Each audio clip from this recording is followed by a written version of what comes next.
comment on Twitter, but who are you taking or who do you give the edge to? Ronald. Ronald. Why is that? And there's a couple different reasons. I saw Ronald play more than I saw the other cats. So that's part of it.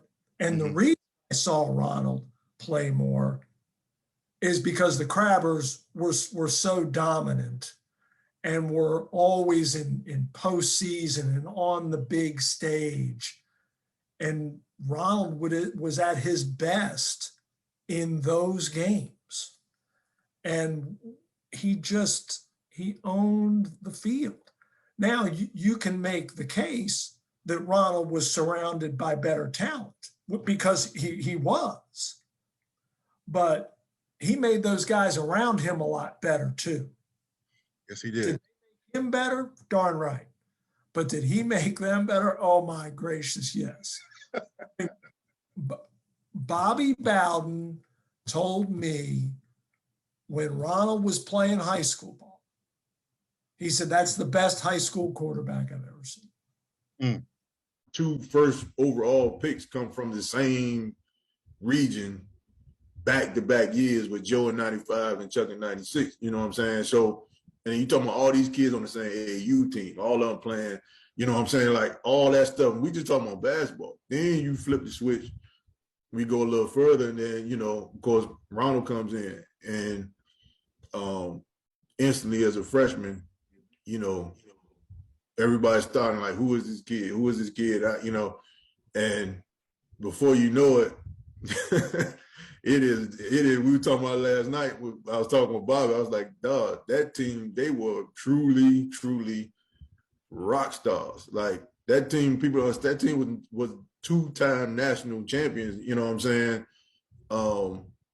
And it was, I mean, they took the show and they never disappointed. They never disappointed on that football field with them teams that Ronald and Bobby and Muffin and them guys were on. Hawk, you talking about, you know how you watch the girls NCAA games, you be like, oh yeah, it's about to be number 1 UConn and number 2 such and such, and it'd be UConn win by 40. That's how it was. Yeah. That's how it was. Like we went to the state championship and they won like 53-3 or something. I'm like, this ain't supposed to happen in the state championship. Like that's how crazy it was, man. It was just so crazy. And then FIBA's, you know, right after we won 4 straight, then FIBA's football just picked up and they took off foot. Like it was just so much talent, man. And then you can't forget Mike is mixed into all that.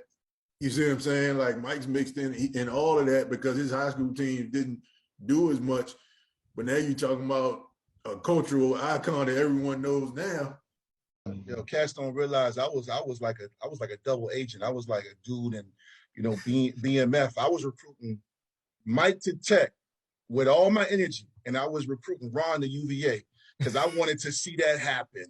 That would have been the best rivalry in college football. And Ron backed out, man. But you know what? Shout out to Ron Curry. Shout out to Mike Vick. The golden era. Shout out to Ron C. That's the homie. That's my guy. Yes, Ron C's the GOAT. He was special. Hey, listen, people don't realize. Hey, Mike, I told Vic the other day, it's funny how we always joke about ball hawk, and he always say, man, Mike always say ball hawk. I'd be like, dog, Mike, I don't know if Mike remember, when I was in Atlanta, they had a write-up about me, and they called me that because I was getting my hand on the ball. Yeah, so I got it from the Falcons. Even though I got cut, it stuck with me. Yep. So that's why it's funny when he said, because I was like, he was around when they gave it to him. When we let Hawk go, that hurt. That's my bro, yo. Me and Hawk, we was tight. We was trooping it out in training camp together. We got close, and we was like, man, we're gonna play here for a while together. It was looking good, dog. It was looking great. Nature of that.